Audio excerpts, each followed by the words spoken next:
welcome. Miss Kira Speaks. It's Jammy Sundays.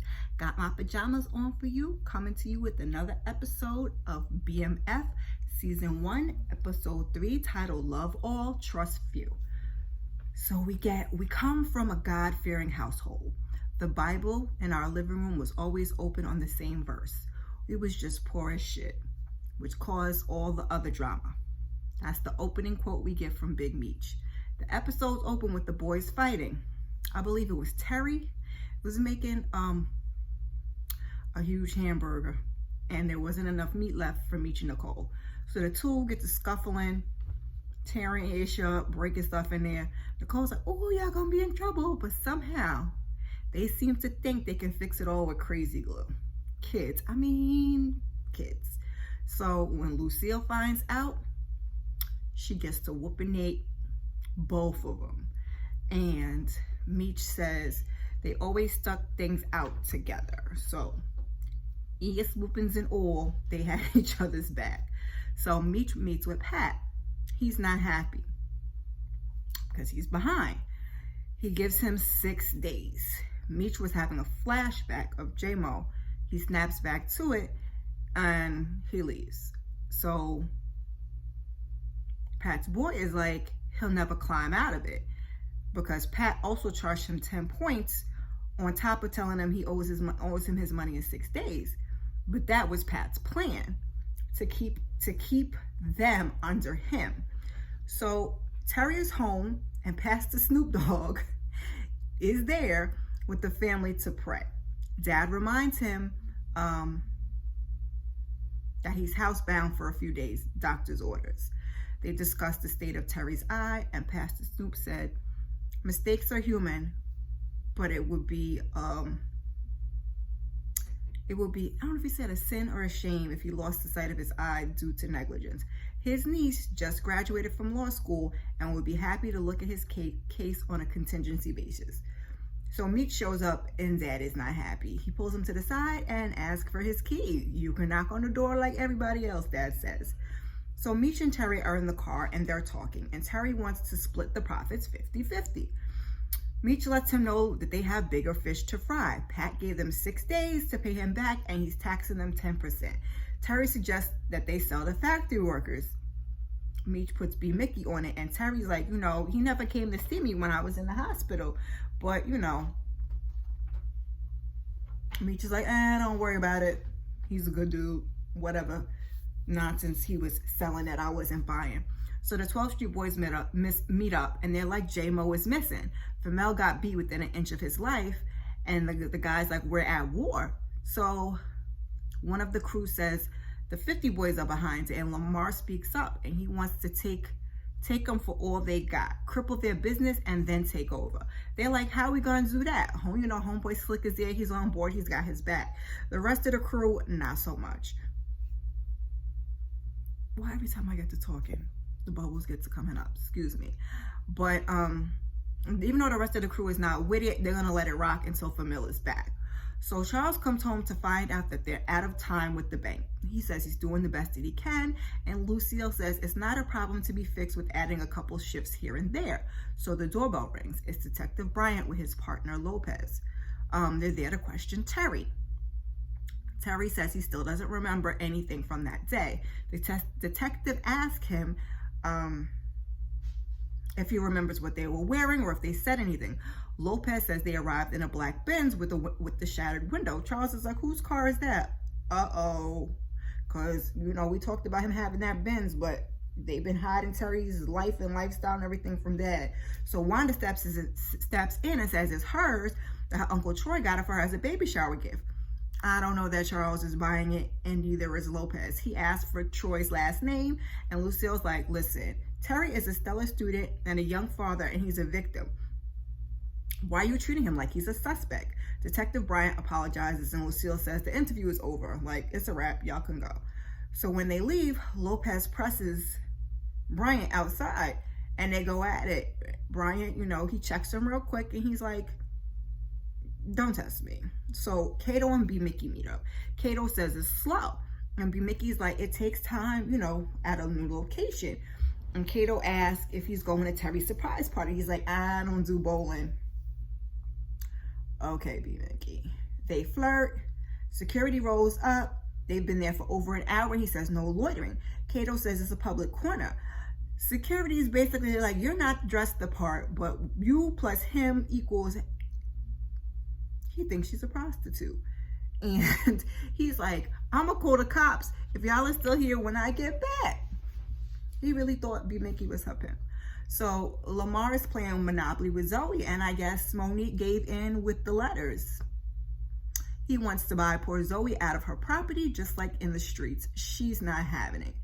Monique comes in, it's homework time, and then she gets a page. He asks about Zoe playing tennis, and Monique's like, listen, what's going on? Like, if you're gonna be here, you need to be here. No more getting locked up and breaking her heart. And I am so disappointed Monique is on board with any of this. Like, really, Monique? Really? You just called the man crazy. You know he's crazy. Like, we're really doing this? So Meech shows up and he's disappointed they haven't sold anything. Why am I just now hearing about this? He asked, and B. Mickey's like, he's handling it. He's like, clearly you're not, because you blew a whole day. So we see a car drive off, and then Meech is like, he's looking around, he's taking in the surroundings, assessing the situation, figuring out what he's gonna do, because Meech is the thinker. He's gonna look, see, and figure out what his next move is. So he approaches one of the food truck guys, and he asks, like, why don't you go to the factory? And the guy's like, I'm not paying $500 to get on the lot. Meech asks him his name. His name is David. He's also known as Fonzo. So it looks like Meech has a plan. At the police station, Detective Bryant is approached by Lopez. He's like, James Williams' mom says hasn't seen him or heard from him in days. Who's that? Bryant says.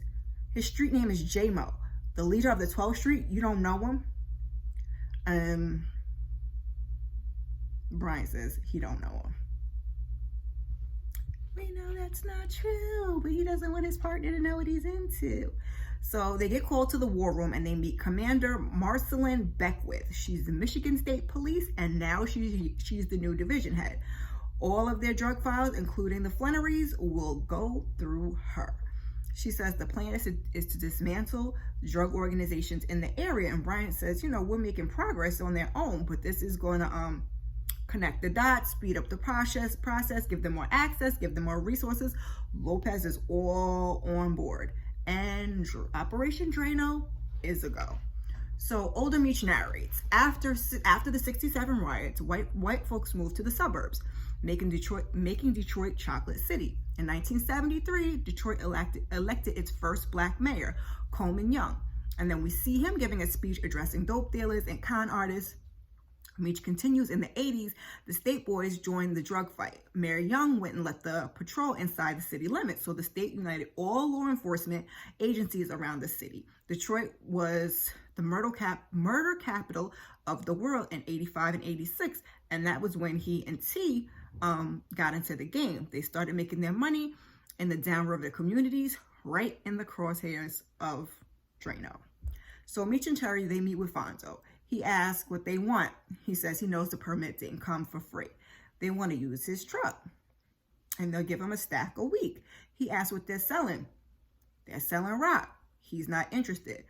So one of them's like, takes the permit. Like, well, you won't be needing this. So Terry asks his name. He's like, my friends call me Fonzo. You could call me David. He asks why he's cooking out of his truck, and he's pissing the poor man off because he keeps calling it a roach coach.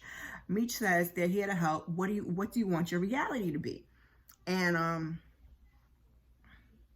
he does want to own his own restaurant. And Terry's like, with all the money you're making, you'll make enough money to do so. So he agrees. One condition, you apologize. Slow down, Kira. One condition, you apologize for insulting my truck. It's a F you from Terry. He hands him a stack, walks out, and they leave. But they got a deal. So for Mills in the hospital, he's all beat up when the devil himself stops by for him as at peekaboo, and one look at Lamar. Mill tries to yell help, but his host is messed up. So he tries to press the call button, and Lamar takes it. He says the crew misses you, but not me. He asks what he's gonna do when he gets out. He does a lot of trash talking, and then he crushes Lamar's face and tells him that when he gets out, he needs to get in his old dusty car and take a road trip and never come back. He grabs some other part of his body too. he was in so much pain, he kind of just shook his head in agreement. And then, like, I think the man, yeah, he peed himself, and Lamar was like, he ain't on clean up, basically. You know, he's crazy as he left, and that was that. So we're at a gentleman's club, aka the strip club, and Meech and Terry are there, and Meech says he needs a favor from one of the girls. She says she needs some more money. He's got her, and he whispers something in her ear, and Terry's like, how do you plan on getting us out of the hole when you're spending money here? And Meech says, you know, you got to spend money to make money. The factory workers come in here after work, and he tipped the girl to let him know which ones like to smoke and get high. Pat walks up because we saw somebody in the background kind of lurking, so I think he's been having, and we saw a car pull up earlier, so I think he's been having some of his guys keep an eye on him, because when he leaves, they're like, how did he know we were here? Anyway, he's not pleased. He's moving up the delivery date, moving the delivery date up a day. They have 3 days to get it. Terry stressed. Like I said, he leaves, he being Pat. Meech approaches one of the guys there. He's like, you know, here's some party favors on the house. If you dig them, spread the word, and you can find me near the food trucks. It's one of the factory workers. So Charles is home, and he's excited to see his grandbaby. He asks Wanda if she's been getting any sleep. She's like, no. He tells her he used to drive the boys around and put them right to sleep. Says she should try it. Who can't sleep in a Mercedes? Oh, boy. So he says he's been meaning to ask about Uncle Troy, the uncle who bought the car. She's like, Uncle Troy? Yeah. Does he live around here? Nope. He lives in Pontiac. So Terry comes in. He joins the conversation.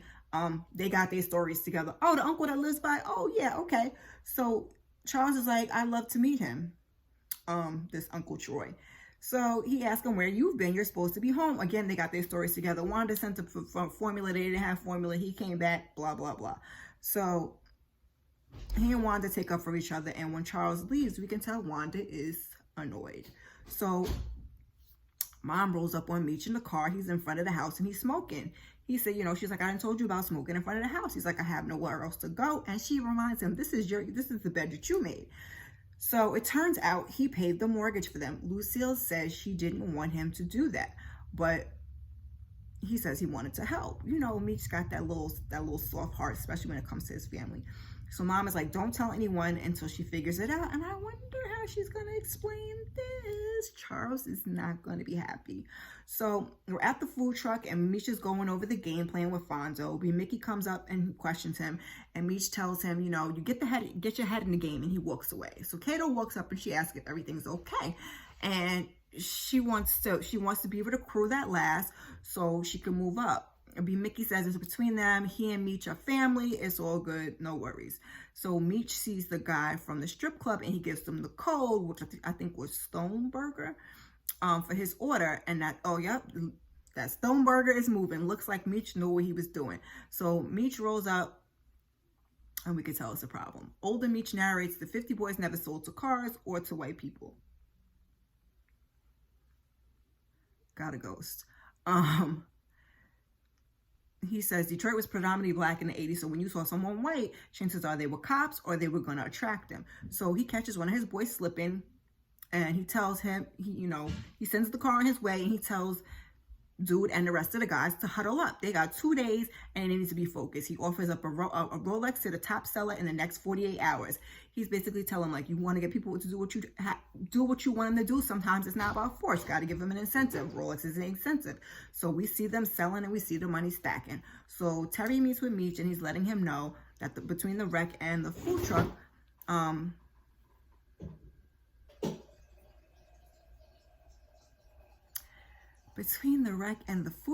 they're on target to pay back Pat, and with leftovers to cop some of their own.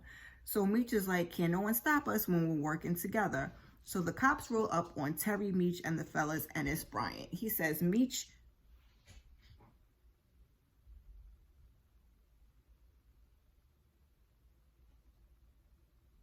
this older one always be the one that got to come out the room and get some water and stuff, something while I'm recording.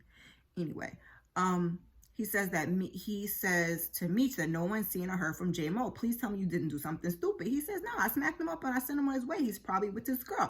Brian's like, he's been missing since I dropped him to you. And Meech is like, someone is clearly trying to make a street for a play for 12th Street. Like, sounds like an inside job to me. So Brian lets him know about the new drug task force. He's like, isn't that what we have you for? He's like, I won't have much wiggle room to help. So after he leaves, Terry asks what happened to J Mo. Meech is like, B Mickey smoked him. Terry's yelling, like, why would he do that? Meech is like, he pulled out the strap, trying to figure out if he shot Terry. He ain't pull it, but B Mickey pulled it. So Meech explains what happens. Terry's upset that both of them have been lying to him. Where's the body? B Mickey put it somewhere in the river. Oh, you weren't there? He's got a valid concern. But they argue, and at the end of the day, he wants 50-50 and Meech agrees. I was with Terry, like, I don't really, we're watching the show, so I don't really trust B Mickey at this point. And, should have made sure that body was disposed of properly, because he's like, if it comes up in the, if that body comes up in the river or the water, wherever it was, like, it's going to be a problem. So Meech goes to see Pat, and Pat is with his homie. Dude lets him because he's at a barbershop. So he gets in the door. The guy tells him he's got some girls in the back. I'm gonna buzz you, make sure you knock. So like I said, he's in there with his homie. He's got some girls, and it looks like they've been getting high on their own supply. One guy looks darn near passed out. The girl is in there. You see like a line on the table, I believe, and he asks Meech what's up, and Meech gives him what he owes him, but he's also supposed to talk business. That's what he's there for, because they want to expand, they want to grow, they want to whatever. So Pat asks him if he wants to celebrate, but he's like, nah, he's got Terry's party. And you should see Meech's face. Like, I don't know if that moment he was like, this dude is no good for nothing, like, we got to figure out how to get rid of him type of face, but he definitely had a look. So we're at Terry's surprise party with bowling. Terry and Wanda are talking. Mr. Ryan comes over and asks how he's doing. He has all the assignments, like he says. And then when he walks away, Wanda teases him. And he's like, oh, you brown nose. And he's like, no, I'm just, whatever. So Terry asks Meech how it went with Pat, but Meech doesn't want to talk about it. Kato shows up, and Terry's like, where's B Mickey? Kato's like, I don't know, like, it's supposed to be his keep or whatever. She pops an attitude. Meech tries to stop them from arguing. Kato walks away, and Terry is like putting his foot down, like, I'm tired of y'all treating me like a garden tool. So Kato's in the bathroom. She comes out the store, and Lamar's there. She don't look phased at all, which I was kind of like, okay. So she asked if anybody saw him come in there. And I'm like, huh? So I was like, oh boy. So he's like, he knows how to slither his way in and out of situations undetected. He's like, speaking of whatever, you've been working with Terry and Meech for a while. She's like, Lamar, don't F me. They're just starting to trust me. He's like, he doesn't renege on good faith deals. And she lets him know something is up between Meech and B Mickey. And he's like, nah, I want more info. This is a good faith deal. And I was just like, Kato, girl, you got some explaining to do. What good faith deal? Like, are you a mole? What's going on? I'm so disappointed. I like Kato. This show got me. So Wanda's ready to go. Terry isn't. Wanda isn't happy. Terry hands her the keys. Meech spots one of the 12th Street dudes, and there's Lamar. So Terry and Meech start to put the pieces together. And he's like, that's probably who got Famil. That's probably who shot me too. And Meech has to tell Terry to chill, because Terry, with his one eye, was on his way over there. And he's like, be smart about it. We'll get him. And Lamar and Meech, they kind of stare each other down, and we move on to the next scene. So Terry gets in, and Wanda flips out. You didn't even walk me to the car. Meanwhile, baby girl has been lying to everybody. I've been lying to the cops. I've been lying to your mama. I've been lying to your dad. I've been lying to... She been lying to everybody to protect Meech and to make sure that he wins. Because when he wins, they win, and they're a team. And he promises not to take her for granted. They have a little sex talk, and we move on. Charles comes in, and he tells Lucille he went to the bank to make a deal on the mortgage, only to find out it's been paid in full. And Charles doesn't want no one's help. He's like, he thinks it came from the church. He's like, what's Pastor Crooked? I don't even remember what he calls him. And she finally has to tell him when he picks up the phone. Like, I tell him myself. He's like, Meech paid it, and she didn't know until it was too late. He's pissed. So they argue back and forth. Terry comes in. He tries to defuse the situation. But Dad, he doesn't want to hear it. So he's like, you want Meech to be the man of the house? And he gives her the key. He was like, here, I'm out of here. So she crying. She storms off. Terry tried to stop him, but Dad goes. So now Meech pops up on Monique. She hasn't returned his calls or his pages. They need to talk about Lamar for her protection. And she's like, she was at first like, good night, trying to close the door in his face. So the Lamar is there. He's like, here I am, and they argue, and Meech pulls out the strap, and Monique tells him to bounce. Like, how dare you gonna pull the strap? You know Zoe's in here, you gonna pull a strap out in front of my house? He's like, bounce before I call the police. He's like, we're done. Oh, Monique, I am so disappointed. Like, are you serious? You gonna choose Lamar over Meech? I mean, even if you don't pick Meech, Lamar's crazy ass, this is what we're doing. Okay, girl, I guess she knows better than I do and everybody else. So Older Meech narrates, the foundation of all relationships is trust. If you don't trust the one you're with, they become a threat. And that threat can take you out. You got to see people for who they really are. And he was just starting to get a clear picture of everyone. And that's where we end, and we see Meech walking away from Monique's door. Every episode is giving what needs to be gave. I cannot wait till episode 4. I hope you'll come back and join me. In the meantime, check out some of my other videos. Thank you. Before you go, share, like, subscribe, drop me a comment in the comment section, and I appreciate you. Peace.